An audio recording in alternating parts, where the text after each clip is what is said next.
The security feed went dark at 0300 hours. Commander Varric stood in the command center of the Ironbound, watching 17 screens flicker to static simultaneously. Around him, bridge officers froze at their stations. No alarms. No breach warnings. Just sudden, complete blindness in the royal wing where Queen Isara slept. "Restore visual," Varric said. His voice carried no urgency, but every officer in the room felt their pulse quicken.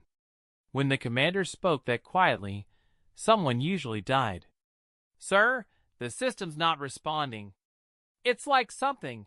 How long to manual override?" 4 minutes. Too long. Varric's clawed hand moved to the plasma blade at his hip, the motion so practiced it seemed unconscious. He'd served as the Queen's head of security for 8 cycles, earned his position through 3 assassination attempts he'd personally dismantled. His reputation preceded him across 7 star systems.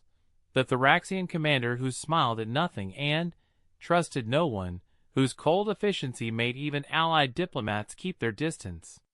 "Deploy guard units to the royal chamber. Full combat protocol. No one enters except me." He was already moving toward the door. "And find out what cut those feeds before I return, or you'll explain the failure to Her Majesty personally." The threat hung in the air like frost. The officers scrambled. Varric's boots struck the corridor floor in a rhythm that scattered junior crew from his path. He didn't run. The commander never ran, but his long strides ate distance with predatory speed. The Ironbound was a diplomatic vessel, not a warship, which meant its defenses relied on subtlety and intelligence rather than firepower. That made intrusion nearly impossible, but not completely. And impossible meant nothing when protecting the Queen. He rounded the corner to the royal wing and found his own guards standing at attention, weapons drawn, but aimed at nothing. Their formation was perfect, but their confusion was obvious. The corridor lay empty. Silent. The door to the Queen's chamber remained sealed. "Status," Varric demanded. Lieutenant Kess, a veteran with commendations from the border wars, stepped forward. "Sir, cameras went offline. We received your deployment order and secured the corridor. No movement detected, no unauthorized access." "The door hasn't opened since Her Majesty retired." Varric's eyes, a sharp amber that missed nothing, scanned every shadow, every ventilation grate, every panel seam. His people trusted the technology. He trusted what he could see, touch, and kill if necessary. "The child?" he asked. Kess hesitated. "Prince Davin's chamber is 3 doors down. Also secure. No activity." The Queen's son was 7 years old by Thraxian count, small for his age, and endlessly curious in the way that made security officers age prematurely. But he was also disciplined, trained from birth in royal protocol. He wouldn't wander at night. Varric approached the Queen's door and entered his command override. The panel chimed softly and disengaged. He pushed through, blade drawn, his other hand signaling the guards to hold position. The chamber was dark except for the ambient glow of the star field through the viewport. Queen Isara's bed lay undisturbed, the covers smooth. Empty. His pulse didn't quicken. Varric had stopped reacting with panic during his 2nd year of military service, but his mind accelerated through possibilities. Hidden panic room. Concealed passage. Teleportation, though the technology was experimental and unstable. Kidnapping, though the door showed no signs of forced entry. Then he saw it, a handprint on the viewport glass, too small to be the Queen's. He moved to the window and looked down. 3 stories below, a maintenance platform extended from the hull, rarely used and certainly not rated for royal feet. A shadow shifted on its surface. Varric was through the emergency hatch and, descending the exterior ladder in seconds, his blade sheathed, both hands gripping the rungs. The vacuum of space pressed against the ship's shields just meters away, and the platform was never meant for anything heavier than repair drones.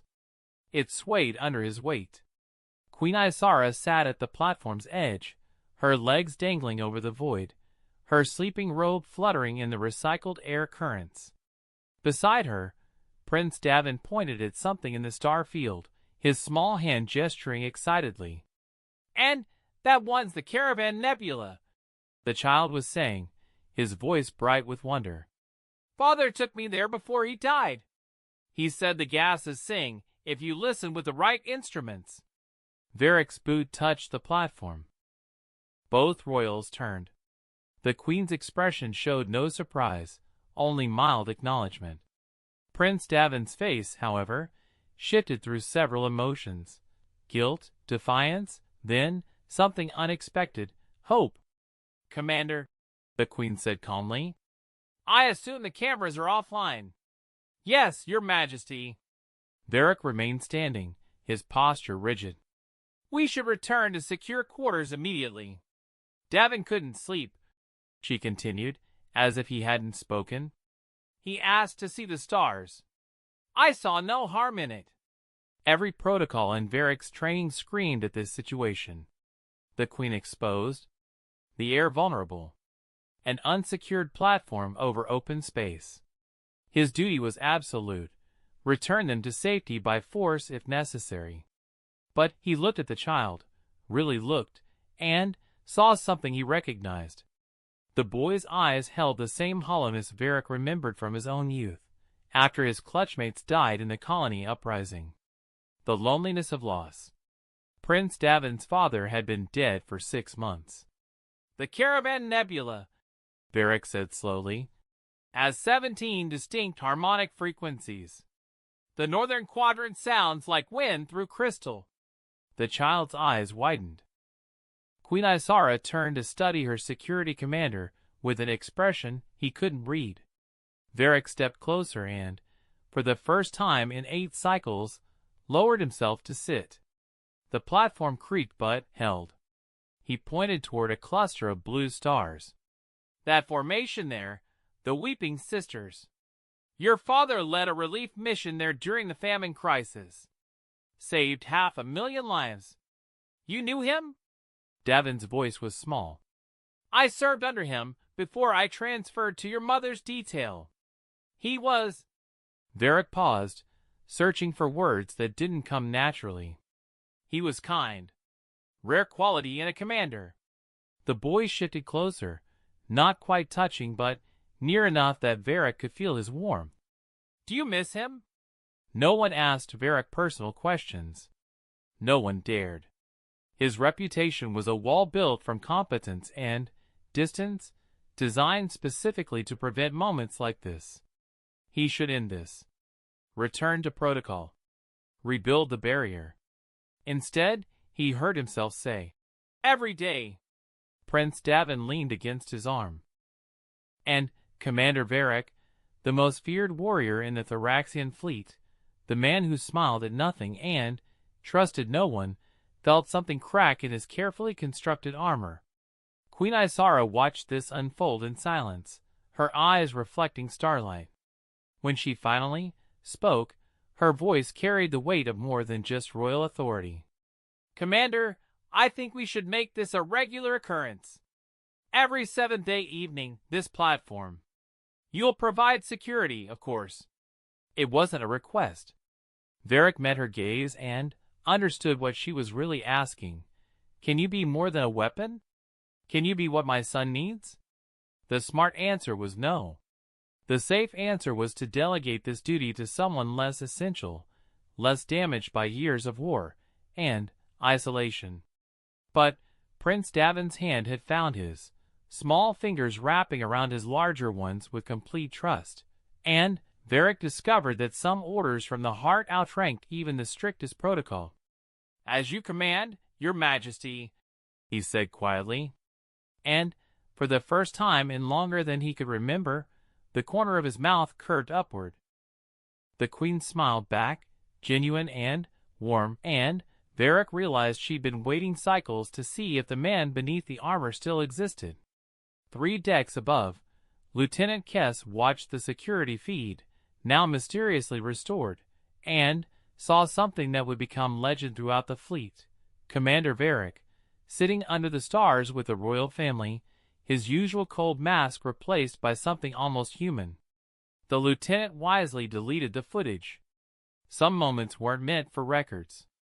On the platform, Prince Davin asked about another constellation, and Varric began to answer, his voice steady but softer than anyone had heard it in years. The queen listened, her hand resting on her son's shoulder, and made a mental note to adjust the duty roster. The most feared commander in her service had just revealed his greatest weakness. He could still care. And that, Queen Isara thought with satisfaction, made him exactly what her family needed. The stars wheeled overhead, indifferent and eternal, bearing witness to the moment a warrior remembered how to be gentle, a child found comfort in unexpected friendship, and a queen recognized that true strength sometimes meant lowering your guard. The platform swayed gently in the recycled breeze, and, for the first time since the king's death, the royal chambers felt less like a fortress and more like a home.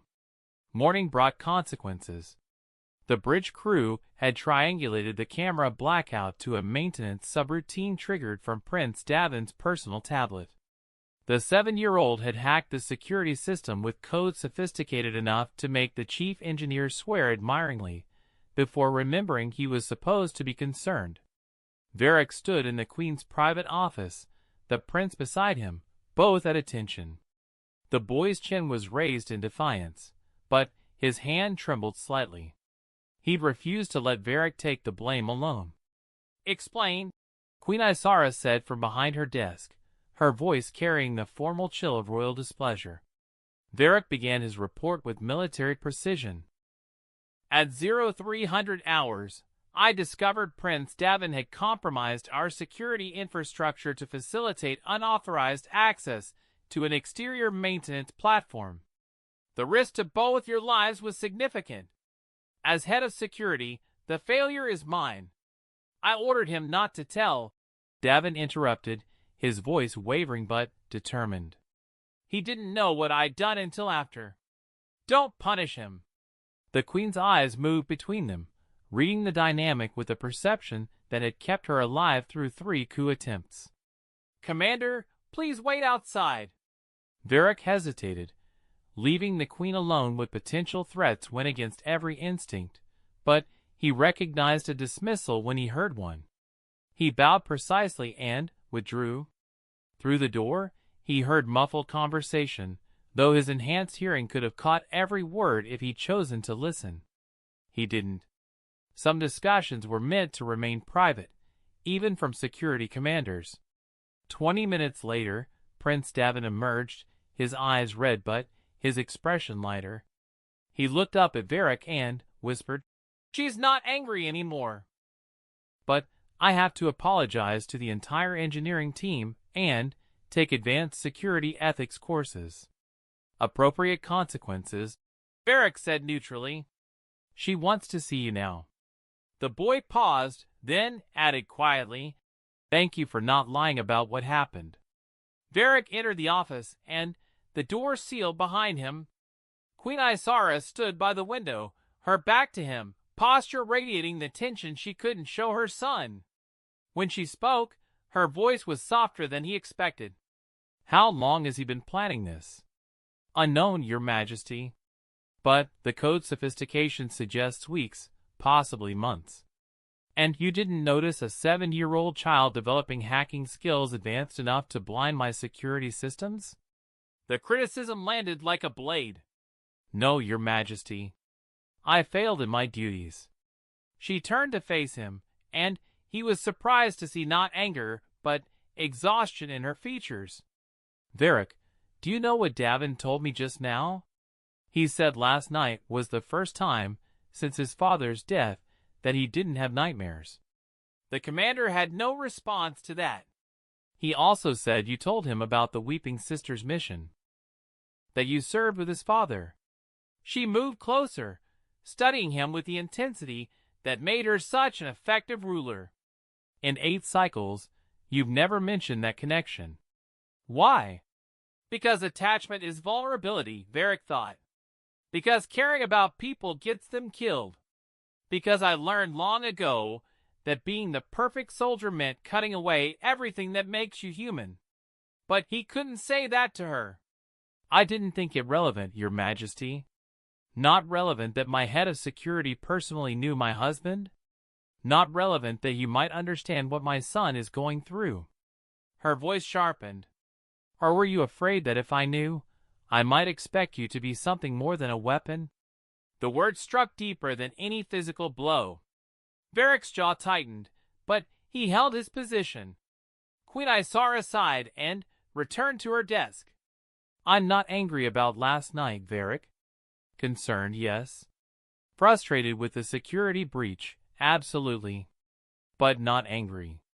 She sat down, suddenly, looking every one of her 43 years. Do you know how many people Davin talks to? Really talks to, not just formal greetings? I know, Your Majesty. 3. Me, his tutor, and now you. Her fingers drummed against the desk, a rare tell of agitation. He's a child who lost his father, and gained a crown he never wanted. He's drowning in protocols and expectations, and I'm watching him disappear behind the same walls that... She stopped herself. That what, Your Majesty? That I see in you every day. She met his eyes directly. Whatever happened to you in the colony uprisings, whatever made you into the perfect soldier, I need you to understand that I don't want that for my son. And I think, perhaps, you don't want it either. The silence stretched between them, heavy with implications. Finally, Varric spoke, his voice rougher than usual. During the uprising, I was part of a youth defense unit. 15 years old, responsible for protecting the younger children in our bunker. I followed every protocol, made every decision by the tactical manual. He paused, the memories cutting like broken glass. When the insurgents breached our position, I prioritized defensive integrity over individual evacuation. 12 children died because I wouldn't break formation to get them out. Queen Isara's expression softened with understanding and sorrow. I swore that day that I would never again let emotion compromise my duty. That I would be exactly what my position required. Nothing more, nothing less. Perfect efficiency. No attachments. He looked away. It's kept everyone under my protection alive for 23 years. But at what cost to yourself? The cost is irrelevant. Is it? She stood again, moving around the desk. Varric, I chose you as my head of security because you're brilliant at what you do. But I kept you in that position because I saw glimpses of the person beneath the armor. The commander who remembers every crew member's name. Who donates half his salary to the Military Orphans Fund anonymously. Yes, I know about that. Who recommended clemency for a junior officer's mistake when everyone else demanded punishment. Varric stiffened. You investigated me? I investigate everyone who gets close to my family. But what I found wasn't a cold machine. I found someone who cares so deeply that he's terrified of it. She stopped an arm's length away. Last night you made a choice. You could have dragged us both back to safety, protocol satisfied, duty complete.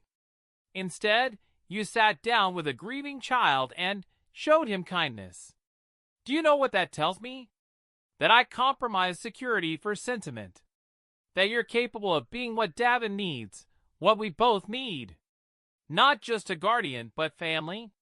The word hung between them like something fragile and dangerous. Varric's training screamed warnings. Emotional involvement compromised judgment. Attachment created exploitable weaknesses. The moment you started caring was the moment you started failing. But he remembered Prince Davin's hand in his, the trust in those young eyes, and the strange warmth that had flooded through him when the boy smiled. I don't know how to be what you're asking, he admitted quietly. Neither do I, Queen Isara said with unexpected honesty. I'm ruling a star system while raising a traumatized child alone. I make a dozen impossible decisions every day, and half the time I'm certain I'm failing. She smiled sadly. But I know that pretending we're not broken doesn't fix us. And I know that Davin responded to you in a way he hasn't with anyone else.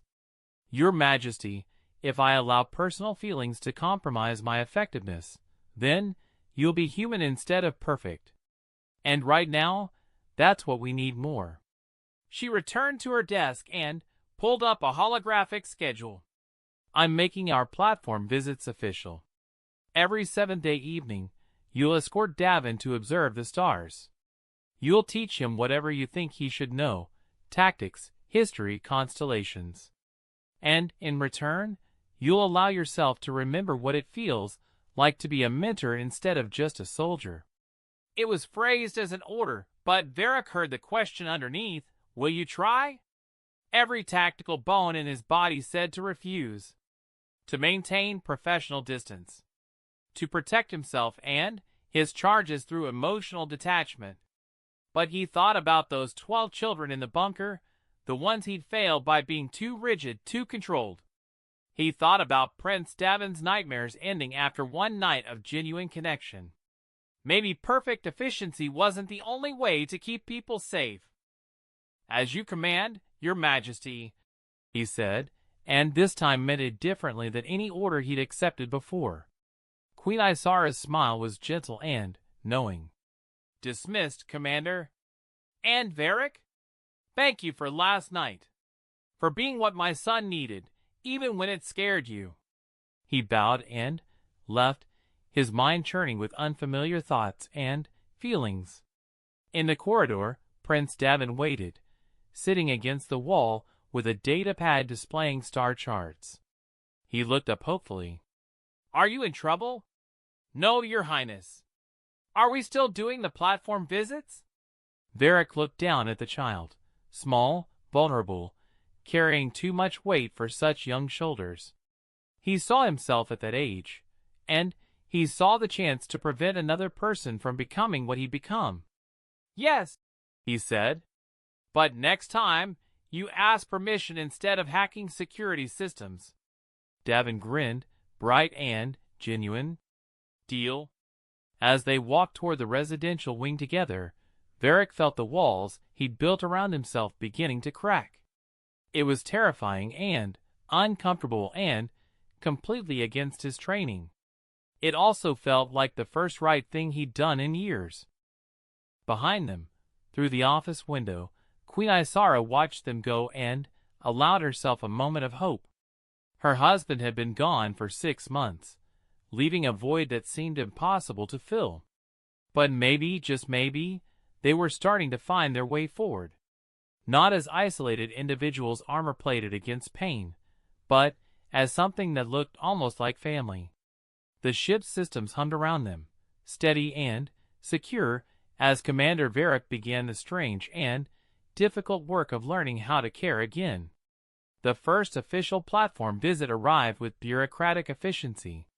Lieutenant Kess submitted a formal security plan, engineering certified the platform's weight capacity, and medical standing by on standby in case of accidents. Varric reviewed every detail 3 times, old habits dying hard. Prince Davin appeared at precisely 1900 hours, already wearing his thermal jacket, practically vibrating with excitement. Ready?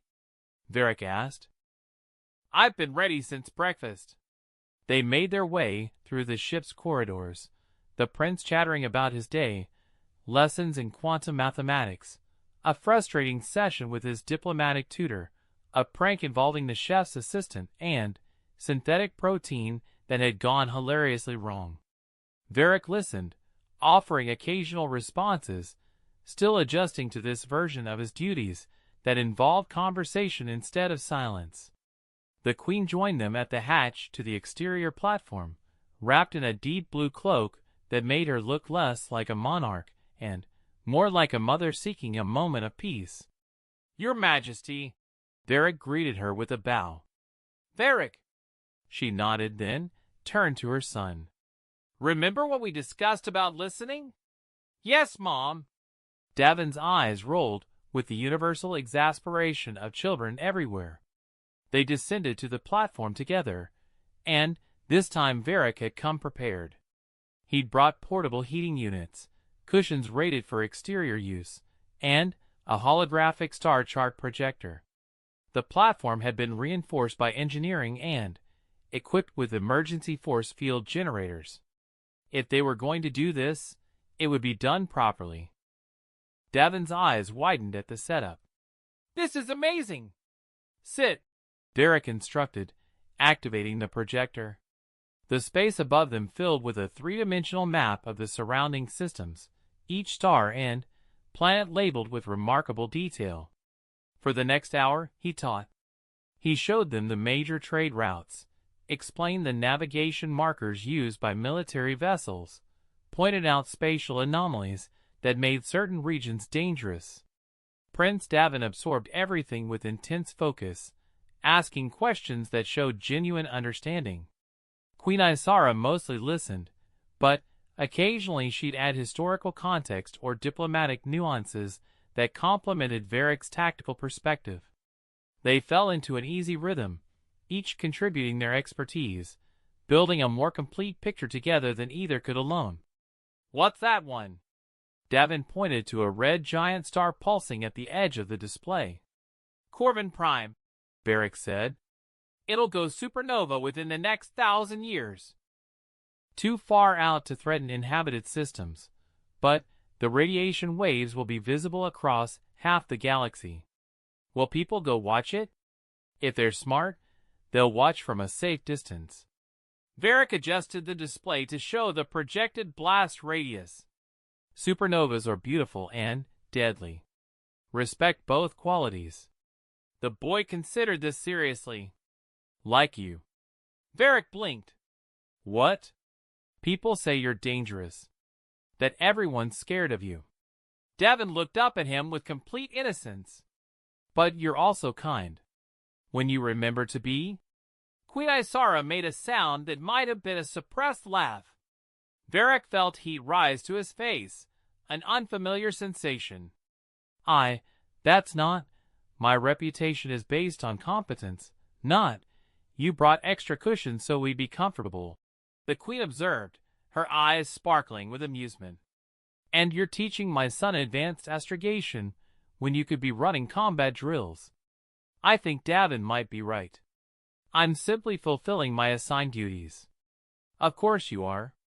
She didn't bother hiding her smile now. Davin giggled, and the sound was so unexpected, so pure, that Varric found himself smiling too. Actually smiling, the expression feeling strange on his face after years of careful neutrality. The queen noticed immediately. "There he is!" "There's what, Your Majesty?" "The person my husband described. He used to tell me about a young officer who'd debate philosophy for hours, who'd organize crew talent shows on long deployments, who once got written up for smuggling an injured creature aboard to nurse it back to health." She leaned back against her cushion. "He said you had the brightest smile he'd ever seen, and it was a crime that the war had taken it away." Varric stared at her, memories flooding back, versions of himself he deliberately buried. "He said that?" "Among other things. He wanted to recruit you for the palace guard personally, but you'd already requested frontline assignment. He worried about you. I never knew. You weren't supposed to. He respected your choices, even when he disagreed with them." The queen's expression grew more serious. "But I think he'd be happy to see this, you, here with us, remembering how to be more than just a soldier." The weight of those words settled over Varric like a mantle. He'd spent so long being the perfect weapon that he'd forgotten people had once seen him differently. Had he really been that person once? Had he truly smiled freely and debated philosophy? "Tell me something," Prince Davin asked, interrupting his thoughts. "What did you want to be before you became a commander?" The question caught him off guard. I don't remember anyone ever asking me that. So what was it? Varric reached back through decades of military service, past the trauma and training, to a version of himself that felt almost fictional. I wanted to be an explorer. To chart unknown systems, discover new worlds. He laughed quietly, the sound rusty from disuse. I was terrible at it. Got lost on 3 separate training missions. Davin laughed delightedly. You? Lost? Navigation was never my strength. Tactics, strategy, combat, those came naturally. But put me in an unmapped region and I'd somehow end up back where I started. He shook his head at the memory. My instructor suggested I consider alternative career paths. So you became a soldier instead? The uprising happened before I could decide. After that, the choice seemed obvious. Varric looked out at the stars, feeling something old and buried stirring in his chest. I was good at protecting people. And the galaxy needed protectors. Do you regret it? The Queen asked softly. He considered the question honestly. I regret what I lost becoming what I am. But I don't regret the people I've saved. She nodded understanding. That's the burden of duty. We sacrifice parts of ourselves to serve something larger. But we're not meant to disappear completely. They sat in comfortable silence for a while, watching the stars wheel overhead. Davin eventually dozed off against Varric's side, exhausted from his enthusiastic questions. The commander instinctively adjusted his position to better support the sleeping child, the gesture automatic and protective. He trusts you completely, Queen Isara observed. That's dangerous. Trust should be earned over time, not given freely. He's 7 years old, Varric. He's supposed to trust the adults protecting him. She pulled her cloak tighter against a sudden breeze. And you have earned it. Last week, he asked his tutor if you could attend his quantum mathematics lessons because Commander Varric explains things in ways that make sense. He's never asked that about anyone before. The information stirred something uncomfortable in Varric's chest, pride mixed with responsibility mixed with fear. I'm not qualified to tutor mathematics. You're qualified to be present, to show interest, to be someone consistent in his life who isn't trying to shape him into the perfect crown prince. She met his eyes across the sleeping child. That's all he needs. I don't know how to be that person. Neither do I most days. But we're learning. She smiled gently. And you're doing better than you think. Davin stirred, mumbling something about nebula frequencies, then settled again. Varric looked down at the small figure pressed against his side and felt the final pieces of his carefully constructed walls beginning to crumble. He'd spent 23 years avoiding exactly this, caring about specific individuals, allowing them to matter beyond their role in his protective parameters. But holding this sleeping child, seeing the Queen's expression of gratitude and understanding, he realized that maybe perfect detachment had never been the answer. Maybe those 12 children in the bunker had died not because he cared too much, but because he cared in the wrong way, about protocols instead of people, about abstract duty instead of present lives. Your Majesty, he said quietly, I'm going to make mistakes. I'm going to revert to old patterns. I'm going to fail at this. Undoubtedly, she agreed without hesitation. And we'll adapt. That's what families do. We're not. He stopped, because the denial wouldn't come. Looking at them now, he couldn't pretend this was just duty anymore. Queen Isara saw his internal struggle and showed mercy by changing the subject. Tell me about the Weeping Sisters mission. Davin should hear that story when he wakes, but I'd like to hear your version first. So Varric talked, slowly at first, then, with increasing ease. He described his younger self serving under King Merrick, the desperate situation on the Weeping Sisters colony, the impossible decisions they'd faced. He spoke about the king's determination to save everyone, even when tactical analysis suggested triage was necessary. "We spent 18 hours straight coordinating evacuations," Varric remembered. "No sleep, no breaks. I told him we needed to rest or we'd make critical errors. He said rest could wait until everyone was safe." "That sounds like him," the Queen said fondly. "He was right. We got them all out, 500,000 people. Not a single casualty." Varric shook his head. "I ran the probability matrices later. We should have lost at least 40,000. But he refused to accept those numbers as inevitable. He believed in impossible things," she said softly. "Like peace between warring factions. Like a marriage between political necessity and genuine love." Her voice caught slightly. "Like damaged soldiers learning to smile again." They sat together as the stars continued their ancient dance, three people learning how to be something more than their official roles, learning, slowly and imperfectly, how to be a family. When Davin finally woke, groggy and disoriented, his first question was, "Did I miss anything?" "Just me embarrassing the commander with compliments," Queen Isara said lightly. "That's my favorite thing," the boy declared, fully alert now. Varric groaned, but he was smiling again, and this time it came easier. As they prepared to return inside, Lieutenant Kess's voice crackled over Varric's calm. "Sir, just confirming all's well with the royal platform visit?" "Confirmed, Lieutenant. All secure." "Understood, sir." "And, sir, the crew wanted me to mention that we think this is, well, it's good what you're doing." Varric felt his throat tighten unexpectedly. His crew had noticed. His famously professional, perfectly disciplined crew had noticed him changing and approved. "Thank you, Lieutenant. That will be all." As they climbed back through the hatch, Prince Davin grabbed his hand naturally, without thought, and Varric didn't pull away. Behind them, the platform stood empty once more, but the space no longer felt cold or threatening. It had become something else, a place where walls came down and people remembered how to be human. Queen Isara watched Varric and her son walking ahead, talking about star navigation, and felt hope kindle brighter in her chest. Maybe they would all be okay after all. 3 months passed, measured in platform visits and slow transformations. Varric found himself adjusting in ways he'd never anticipated.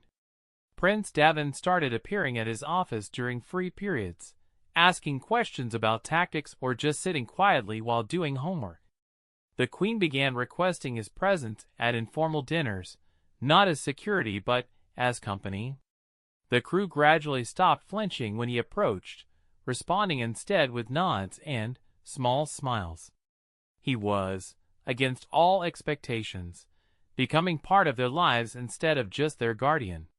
But change was never smooth, and old wounds never healed without complications. The incident happened during a diplomatic reception in the main hall. Representatives from 7 allied systems had gathered to negotiate trade agreements, standard political theater that required Queen Isara's presence and, by extension, Varric's security detail. Prince Davin wasn't supposed to attend. At 7 years old, he had no official role in diplomatic functions. But the boy had developed a habit of appearing wherever Varric was stationed, and tonight he convinced his tutor that observing politics was educational. Varric spotted him immediately when he slipped into the hall, dressed in miniature formal, where that made him look absurdly young and vulnerable. The commander's first instinct was to escort him out, maintain protocol, keep him safe behind proper barriers. But he'd been learning. So instead, he simply moved closer, positioning himself where he could reach the prince in 2 steps while maintaining his observation post. Davin grinned up at him. "I'm being educational. You're being a distraction." "Same thing." Varric's mouth twitched, not quite a smile, but close. "Stay where I can see you. Always do." The reception proceeded normally for 20 minutes. Diplomats circulated, conversations flowed with practiced artificiality, and Queen Isara navigated the social currents with the skill that made her such an effective leader. Varric monitored it all with professional detachment, tracking threat vectors and exit routes by instinct. Then, Ambassador Kalrith from the Vrexian Collective approached Prince Davin. Varric tensed immediately. The Vrexians were technically allies, but their culture valued strength above all else, and Kalrith had a reputation for testing boundaries. He was large even by Vrexian standards, his scaled hide bearing scars from ritual combat, his eyes cold with predatory intelligence. "So this is the Child King," Kalrith said, his voice carrying across the conversation lull. "Small for a ruler." Davin looked up, uncertain but maintaining composure. "I'm not king yet. My mother is queen. For now. But Thraxian law says you inherit when you reach maturity cycle, yes? 10 years? Kalrith leaned down, invading the boy's space deliberately. "Seems unwise, placing power in such fragile hands." Varric was moving before conscious thought formed, crossing the distance in 3 fluid strides. He didn't touch the ambassador. That would create a diplomatic incident, but his presence was unmistakable, a physical barrier between Davin and potential threat. "Ambassador Kalrith," he said, his voice carrying the particular quiet that made trained soldiers nervous. "Perhaps you'd prefer to discuss governance with someone closer to your own size." Kalrith straightened, assessing the commander with the calculation of someone deciding whether to escalate. "I meant no offense.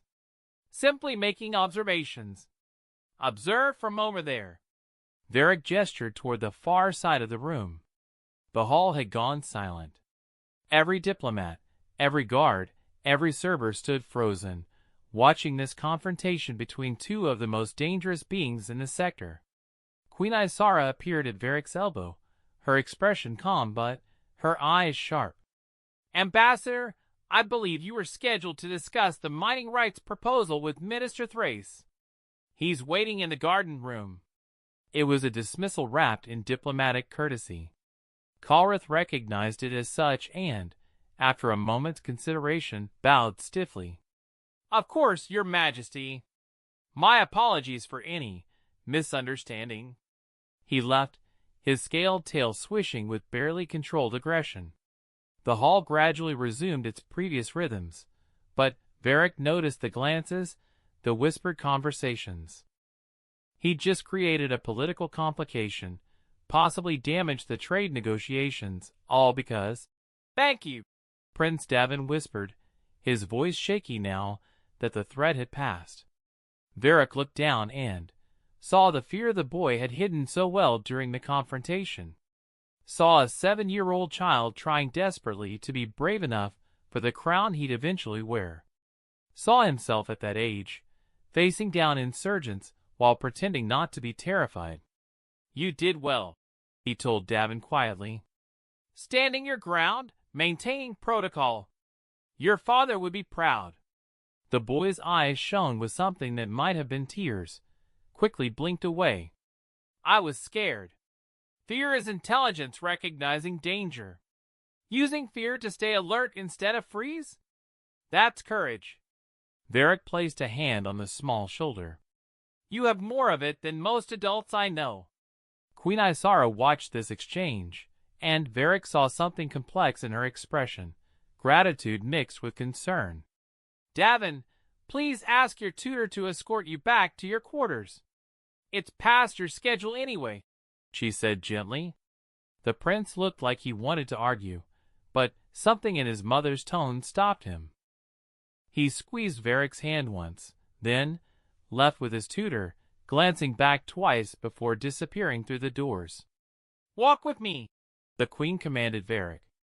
They moved to a private balcony overlooking the ship's arboretum, away from listening ears. The moment the door sealed, her royal composure cracked slightly. "What were you thinking?" Not angry, but genuinely asking. I was thinking that a Vrexian ambassador was intimidating your son and needed to be redirected. He was posturing. Diplomatic theater. Nothing Davin hasn't handled in etiquette training 100 times. She turned to face him fully. But you reacted like he was an active threat. Varric's jaw tightened. He was being deliberately aggressive toward a child. He was testing boundaries, yes. But the appropriate response was a polite verbal redirect, not... She gestured helplessly. Whatever that display of controlled violence was. You turned a minor diplomatic friction into a statement. Should I have let him continue? You should have trusted that I was monitoring the situation and would intervene if necessary. Her voice softened. Varric, I'm not criticizing your instincts. But you can't treat every uncomfortable interaction as a combat scenario. He wanted to argue, to explain that his threat assessment was correct, that his response was proportional. But looking at her expression, concern for him, not anger, he recognized the truth. He'd overreacted. Let emotion override judgment. I apologize, Your Majesty. It won't happen again. That's what concerns me. You slipping back into rigid protocols because you're afraid of caring too much. She stepped closer. I don't want you to stop protecting Davin. I want you to trust that protection comes in many forms. Sometimes it's physical intervention. Sometimes it's letting him handle challenges himself while you stand ready to support. How am I supposed to know the difference? The same way I do, by being present and uncertain and making your best guess. She smiled sadly. You're not required to be perfect, Varric. Just committed. He absorbed this, feeling the familiar tension between his training and his growing attachment. In my experience, caring about specific individuals compromises operational effectiveness. And in my experience, people who care about nothing are the most dangerous of all. She touched his arm briefly. The crew trusts you more now than they did 6 months ago. Do you know why? No. Because they see you caring about Davin and me. They see you becoming more human. That doesn't make you weaker. It makes you someone worth following instead of just obeying. Varric looked out over the arboretum, watching artificial moonlight filter through engineered leaves. When I was 15, I made decisions based purely on tactical efficiency. 12 children died because I cared more about protocol than people. I swore I'd never let emotion compromise my judgment again. And now you're terrified that caring about my son will lead to the same result. Yes. Queen Isara was quiet for a long moment. What if I told you those children died not because you cared too little, but because you were 15 years old in an impossible situation with no support and no training for that level of crisis? The word struck something deep in Varric's chest, a wound he'd spent decades ignoring. What if, she continued gently, you've been punishing yourself for failing at something no child should have been asked to do? And what if the lesson you learned, to never care, was the wrong lesson entirely? Varric felt his carefully maintained control fracturing. If I let myself care and something happens, then we'll face it together. But you can't prevent every possible danger by turning yourself into a weapon. You'll just end up alone and broken. She met his eyes directly. Is that what you want? To spend the rest of your life isolated because you're afraid of losing people you haven't let yourself have? The question hit him like a physical blow. Before he could answer, his comm unit chimed urgently. Lieutenant Kess's voice cut through, tied with controlled alarm. Commander, we have a situation. Prince Davin's escort never reached his quarters. The tutor reports he slipped away somewhere between the hall and residential wing. We've lost visual tracking. Every system in Varric's body snapped to combat readiness. Initiate lockdown protocol. Deploy search teams. Wait! Queen Isara grabbed his arm. Before you mobilize the entire security force, Where would a 7-year-old boy who just had a frightening encounter go to feel safe? Varric's mind raced through possibilities, and suddenly he knew. The observation platform. They ran. Varric reached the exterior hatch first, his longer stride eating distance faster than the Queen could manage. He didn't wait for her, couldn't wait. Every second Davin was alone on an unsecured platform was a second too long. He descended the ladder with controlled haste, and found Prince Davin sitting exactly where they'd sat during their first platform visit, knees pulled to chest, staring at the stars with tears streaming down his face. The boy looked up at Varric's arrival, and his carefully maintained composure shattered completely. I couldn't do it. I tried to be brave like you said, but I just wanted to run away, and I hate being scared all the time, and I miss my father, and I don't know how to be what everyone needs me to be. Varric dropped to his knees beside the child, and, for the first time in 23 years, he acted purely on instinct instead of protocol. He pulled Davin into his arms and held him while the boy sobbed against his chest. 7 years of grief and fear and pressure finally finding release. I'm sorry, Davin gasped between sobs. I'm sorry. I'm supposed to be stronger. I'm supposed to be ready to rule someday. You're supposed to be 7 years old, Varric said fiercely. You're supposed to be scared sometimes. You're supposed to miss your father. And you're absolutely allowed to run away to look at stars when everything becomes too much. But what if I'm never brave enough? What if I can't be king? Varric pulled back enough to meet the boy's eyes. Listen to me. Bravery isn't not being scared. It's being terrified and doing what needs to be done anyway. Tonight, when that ambassador tried to intimidate you, you stood your ground. You maintained your dignity. You did exactly what a future king should do. But I wanted to hide. So did I, the first time I faced combat. I was 15, and I wanted to run so badly my legs shook. But I stayed, because people were counting on me. He wiped tears from Davin's face with surprising gentleness. The fear doesn't make you weak. The fear is your mind understanding the stakes. What you do despite the fear, that's what defines you. Queen Isara arrived, climbing down to the platform with less grace but equal determination. She took in the scene, her son crying in Varric's arms, the commander showing more emotion than she'd seen in 8 cycles, and wisely stayed silent, simply sitting beside them. I'm tired of being scared, Davin whispered. I know, Varric said. I spent years trying not to feel anything because I was tired of being scared too. It didn't help. It just made me alone. Are you still scared? Terrified.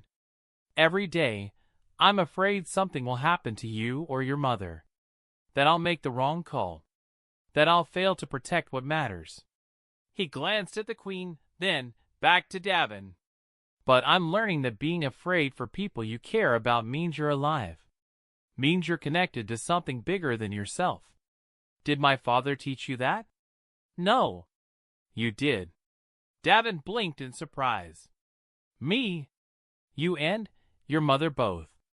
You showed me that perfect control isn't the same as strength. That letting people in is harder than keeping them out, but infinitely more valuable. Varric managed a small smile. You made me remember that I'm more than just a weapon. That I can be someone who protects people because I care about them, not just because it's my duty. The boy processed this seriously. So it's okay that I'm scared? It's okay. It's normal.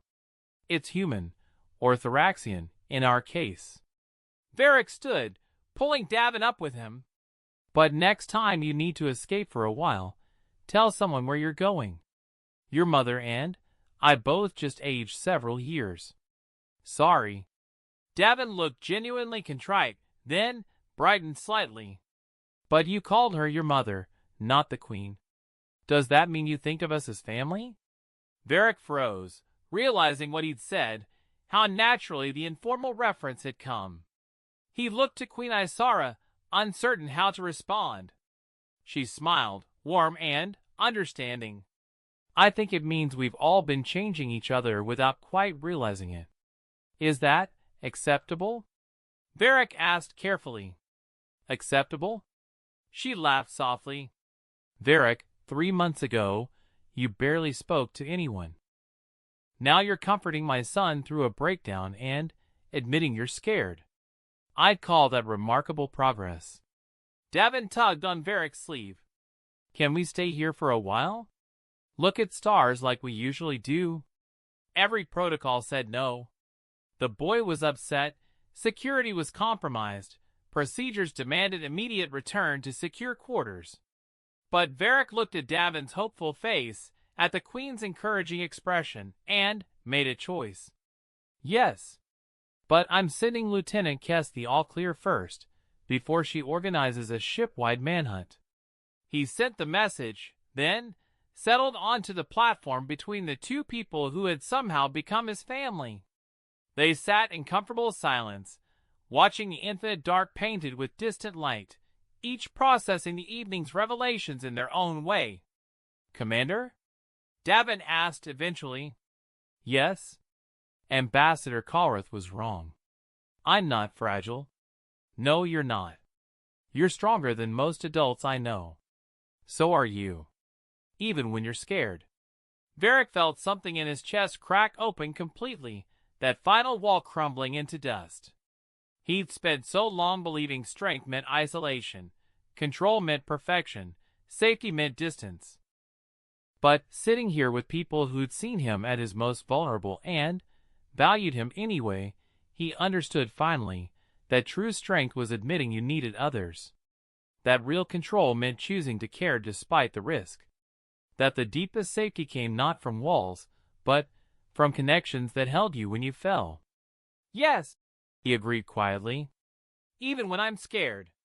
Queen Isara reached across and took his hand, her grip firm and grateful.